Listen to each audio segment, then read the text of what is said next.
He was supposed to be the one who upheld justice, the man who weighed truth, balanced mercy, and kept the law above his own emotions. But behind the black robe and calm demeanor, there lived another man, flawed, haunted, and quietly unraveling. Jeffrey Ferguson was 74 years old when his world fell apart. To most, he was known as Judge Ferguson of Orange County, California, a respected man with decades of experience, a father, a husband, and a symbol of the law. But to those who looked closer, he was just Jeff, a man losing his grip on everything he once controlled. He came from humble beginnings, the son of working-class parents who taught him the value of integrity. As a young prosecutor, he had the spark of idealism, believing every conviction brought the world closer to fairness. He was sharp, articulate, and relentless in court. But with success came ego, and with ego came distance. He met Cheryl in his early 30s, vibrant, kind-hearted, and the calm to his storm. She believed in him long before the world did. Together, they built a life of laughter, travel, and a beautiful son, Philip. Their home in Anaheim Hills became a place of warmth, at least for a while. But over the years, something changed. The man who once believed in justice had grown cynical. He drank more, smiled less, and started keeping things bottled inside. The courthouse became his refuge. The bottle became his friend. By the time retirement approached, the cracks in the marriage were no longer invisible. Arguments came easily. Silence came easier. And beneath that silence simmered resentment, decades of unmet expectations and unspoken hurt. Jeff would tell himself it was normal. After all, every couple fights. Every home hides a few broken plates behind the laughter. But deep down, he knew their love had curdled into something toxic. And then one night, while reflecting on his life, he confessed something unusual. "I spent my life judging others," he murmured to himself. "But maybe I never learned how to judge my own heart." That was the night he poured his last drink and looked into the mirror, seeing not a judge, but a man on the verge of collapse. Before we go further, if stories like this, stories that peel back the masks of perfection and show the painful truth, resonate with you, take a second to subscribe, like, and share this video. Every story told here helps another broken life find healing, another silent cry find a voice. Because what happened next would shock even those who believed they'd seen everything. It didn't happen overnight. The disintegration of a marriage never does. There were small moments, forgotten anniversaries, cold shoulders, quiet tears behind closed doors. Cheryl would make dinner and wait. Jeff would stay late at chambers, claiming extra paperwork. In truth, he just didn't want to go home to the tension he helped create. His son Philip, now an adult, tried to pretend things were fine, but even he noticed how laughter had vanished from the house. Cheryl stopped smiling. Jeff stopped trying. Text messages between them revealed a pattern of blame and exhaustion. She'd write, "You used to fight for people in court. Why can't you fight for us?" He'd reply coldly, "I fight all day, Cheryl. I don't have the strength to fight at home, too." Sometimes love doesn't die from betrayal, it dies from neglect. Jeff had started drinking more openly now. At social gatherings, his colleagues whispered about his temper, about the bitterness that clouded his once sharp wit, but no one dared confront him. After all, he was a judge. And Cheryl, graceful, patient, forgiving, was growing tired of forgiving. She had stood beside him for decades, through cases, scandals, and the weight of his pride. But behind her smile, she carried heartbreak. Then came the night that would foreshadow everything. A family dinner turned cold when Cheryl mentioned money, how their savings were shrinking, how Jeff's spending and drinking worried her. He slammed his fork down and said, "I've worked my whole life for this. Don't lecture me about what's mine." The room fell silent. Philip excused himself quietly. That night, Jeff sat alone in his study, scrolling through his phone, rereading his wife's messages, and feeling a mix of anger and shame. He didn't know it then, but the foundation of their life was already collapsing, brick by brick, word by word. And as the night deepened, the line between love and resentment blurred into something dangerous. August 3rd, 2023. It began like any other evening. A local Mexican restaurant, a few drinks, a husband and wife arguing too loudly for comfort. Witnesses later said it wasn't unusual. The Fergusons had been there before, bickering like always.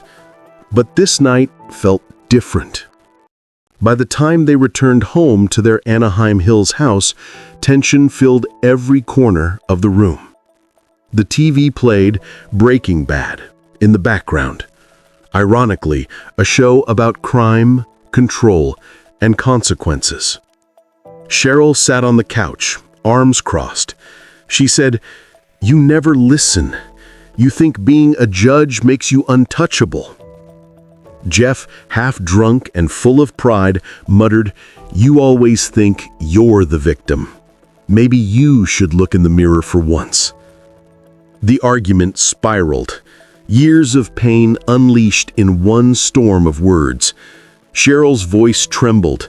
"You'd rather talk to your whiskey than your wife." And then she said the words that would echo forever. "Go ahead, Jeff. You've got all those guns. Maybe point one at me next time." Something inside him snapped. He reached for his ankle holster, a reflex he'd developed over decades of carrying a firearm. Maybe he meant to scare her. Maybe he meant nothing. But when he pulled the gun, it was no longer a thought. It was an action. A single shot. A flash. A scream. Silence. Cheryl fell, blood pooling as the TV continued to play. Philip rushed from his room, shouting his mother's name, his world collapsing in seconds. Jeff stepped outside, numb, shaking, his mind disconnected from reality. He took out his phone and sent a message to a colleague. "I just lost it. I just shot my wife. I will be in custody. I'm so sorry." When police arrived, they found Cheryl dead and Jeff sitting in the driveway, hands trembling, muttering, "I didn't mean to. God, I didn't mean to." The man who once judged others now stood at the edge of his own judgment. In the early hours of the morning, police body cameras captured the once powerful judge now reduced to a broken old man. "I killed her," he whispered, eyes glassy with disbelief. "I killed her." They cuffed him gently, almost respectfully, but the weight of those steel cuffs was heavier than any sentence he had ever given. Philip, in another room, was inconsolable. His mother was gone. His father was the reason. As news spread, the entire Orange County legal community froze. A judge charged with murder? It was unthinkable. But the evidence was undeniable. The text, the weapon, the confession. And yet, behind the hard evidence was something harder to define. The wreckage of a man who had lost everything long before the bullet was fired. Jeff's first night in custody was silent. He didn't speak. didn't eat, just stared at the concrete wall and whispered his wife's name. I spent my life telling people to face their truth. Now I have to face mine. That was his breaking point, the moment where ego died and regret took its place. In the weeks that followed, the Ferguson family name became front-page news. Every network ran the same headline: Judge accused of killing wife. Colleagues who once shook his hand now distanced themselves. The Judicial Commission investigated his past, his gun collection, his drinking, his behavior on the bench. Dozens of weapons, thousands of rounds of ammunition were found in his home. It painted the portrait of a man living in quiet chaos. Cheryl's family was devastated. Her brother stood outside the courthouse one morning, tears streaming down his face as he told reporters she loved him, she believed in him, and he destroyed her. Philip, caught between grief and loyalty, avoided the cameras. He still loved his father, but how do you love the man who took your mother? Inside prison walls, Jeff began to crumble. The authority he once commanded was gone. Inmates recognized his face from the news. Some mocked him, others pitied him. He wrote letters to his son, to Cheryl's family, but never sent them. Each letter began the same way: if I could trade my breath for hers, I would. Outside, public opinion was divided. Some saw a tragic accident, others saw cold-blooded rage. But one truth stood above all: the mighty had fallen, and no one falls quietly. The courtroom that once felt like home was now his battlefield. The defense claimed it was an accident, that the gun went off as he tried to set it down, that a shoulder injury caused him to lose control.